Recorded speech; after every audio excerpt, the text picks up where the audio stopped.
Hello and welcome.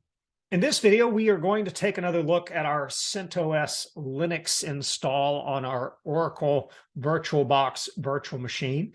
This video assumes that you have been following along and that you've created a couple of CentOS installs. The principles behind this are pretty much the same for other Linux distributions. The other thing this video assumes, although it's definitely not required, is that you have went ahead and installed the Oracle VirtualBox guest editions integration so that you can do things like easily resize your virtual machine window. Now, it's not completely essential that you do this. However, it does lead to a better user experience for these demonstrations. And to start off with, I'm just logging into one of my virtual machines. Don't be too worried about whether you're logging into a client or a server.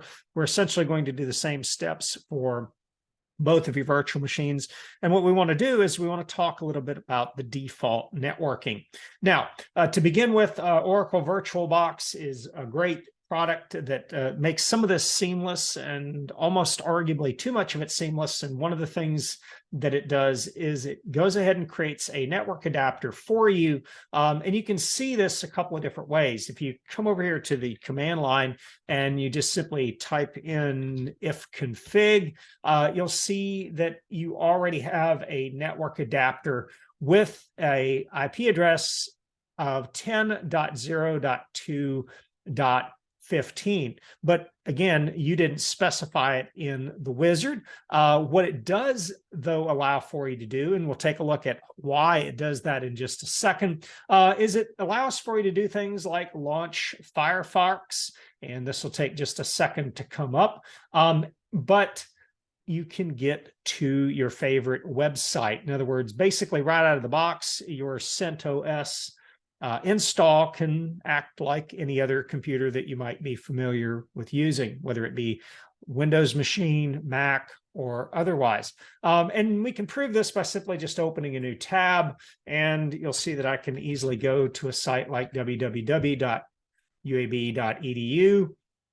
And in just a second, after Firefox gets finished launching, you'll see that we are now at the uab.edu homepage. And if that doesn't prove it to you yet, what we can do is we can go back to that console one more time, or that terminal, and we can just simply ping www.uab.edu.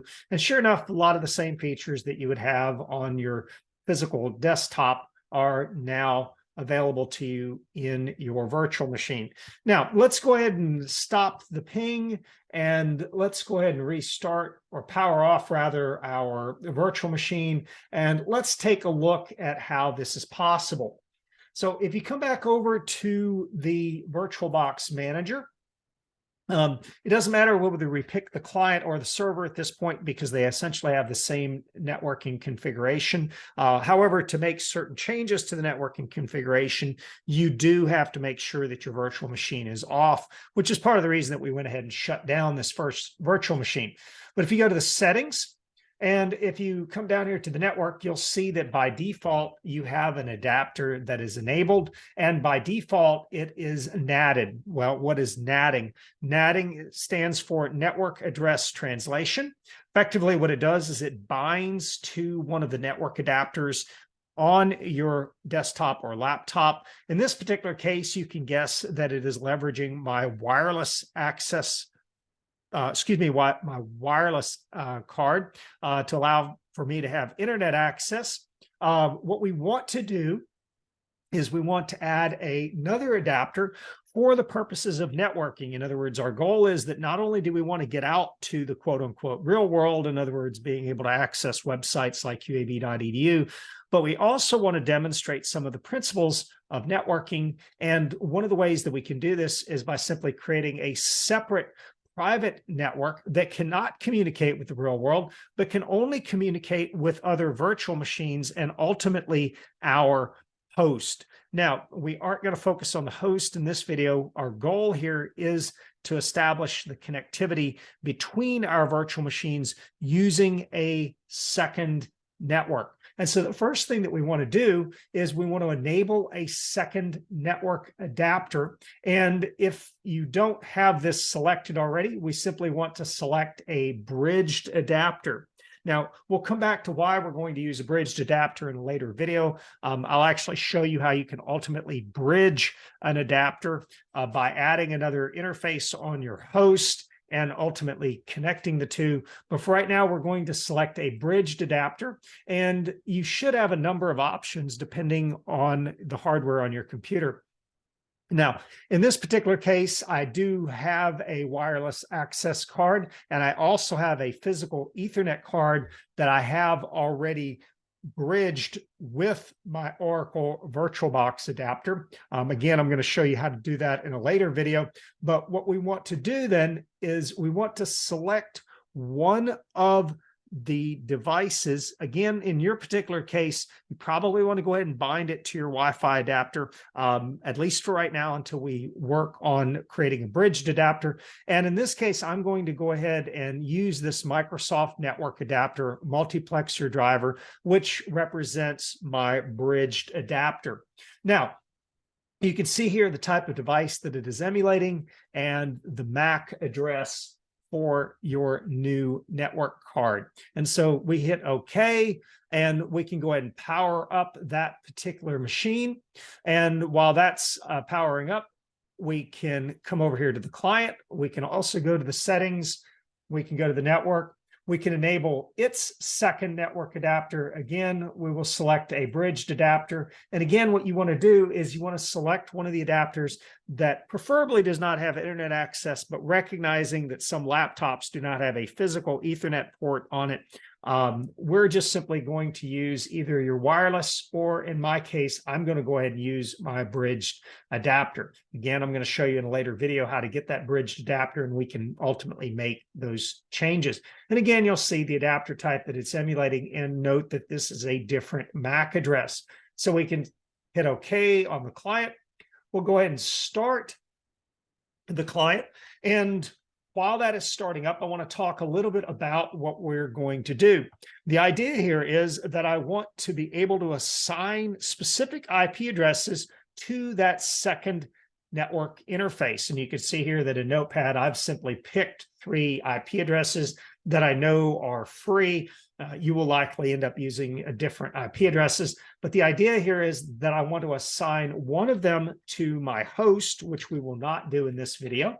And then one of them I'm going to assign to my client. And the third one then I'm going to assign to my server. And the goal with this particular video is to see how we can have the client and server ultimately communicating. And where we're going to stop in this video is simply by having them ping each other to verify that they do, in fact, have network connectivity. So by this point, your server and, if not, your client should both be up. The process is exactly the same on the 2 virtual machines. Go ahead and log in. And remember now that you can technically log in as root. However, I would encourage you to simply continue to use your user level account and only escalate permissions as needed using sudo.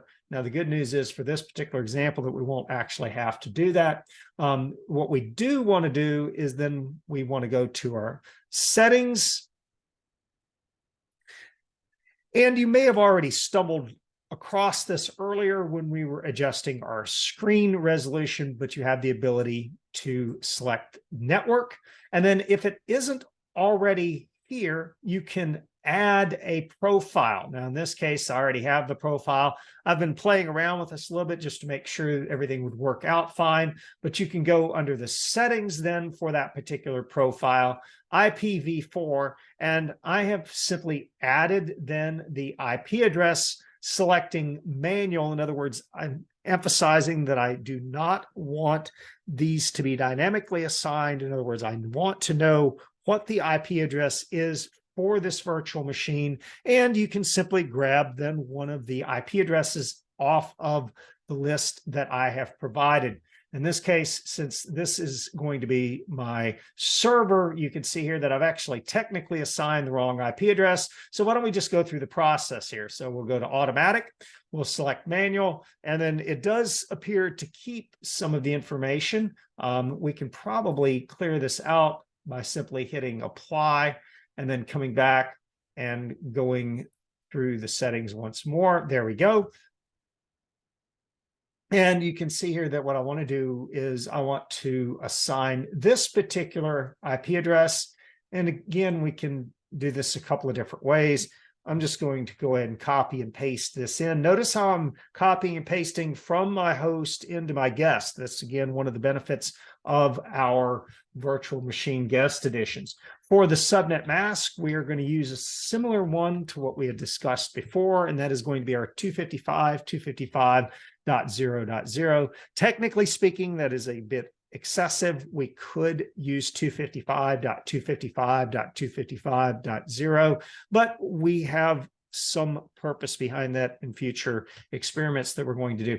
We're going to leave the gateway alone because effectively my goal here is to not get out of the virtual network that we're creating. So we'll leave that alone. And then you can simply leave the rest of the settings empty or by default. And so we can go ahead and apply. Optionally, you want to go ahead and turn off and then turn back on the network interface.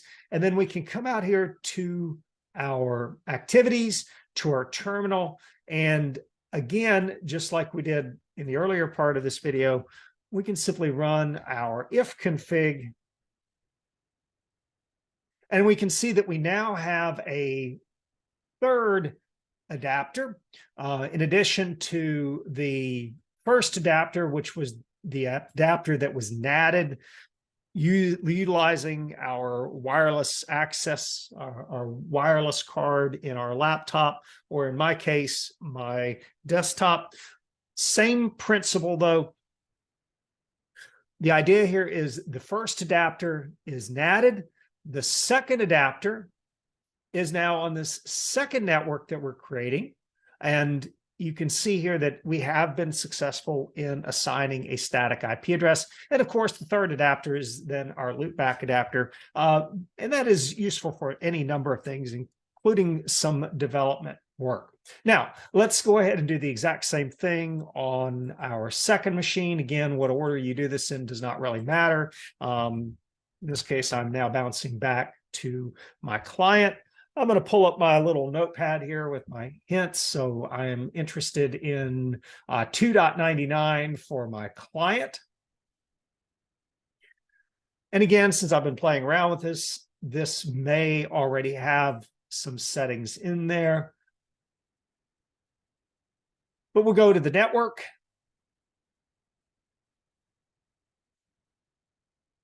And then for the settings, yes, it did actually retain my previous attempt. So we can just simply hit automatic, apply, and then go back in again to reset it, and then go to manual. And for the IP address, I'm simply going to use, 1 second.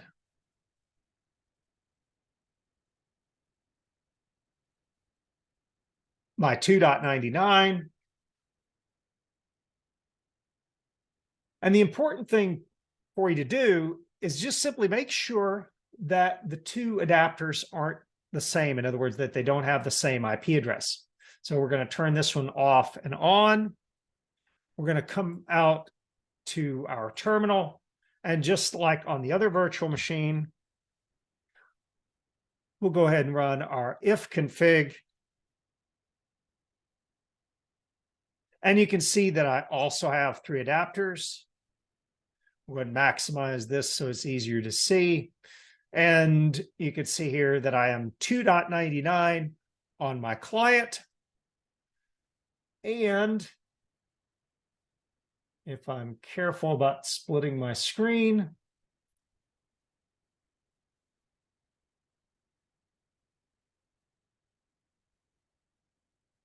you can see that I am 2.100 on my server.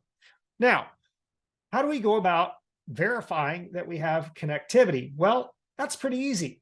We can, just like we pinged uab.edu, or rather www.uab.edu, on your client or on your server. Again, it does not matter.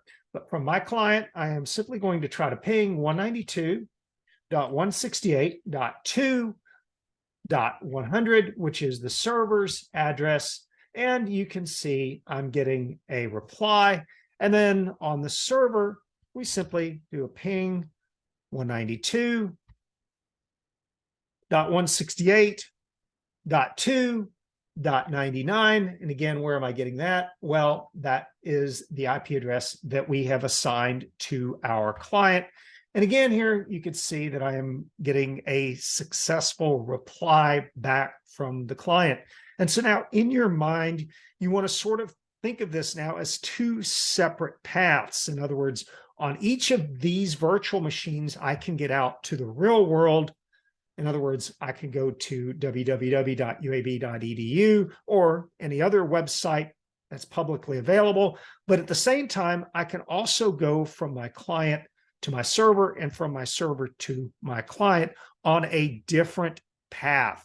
Now, we're going to be exploring this concept more in the future, but the idea is that we want to make sure that we have basic network connectivity between our virtual machines for the purposes of adding things like a web server, FTP server, etc., and essentially just testing network principles in general. So hopefully you found this video useful. As always, if you have any questions, comments, or concerns, don't hesitate to reach out to me. And thank you for watching.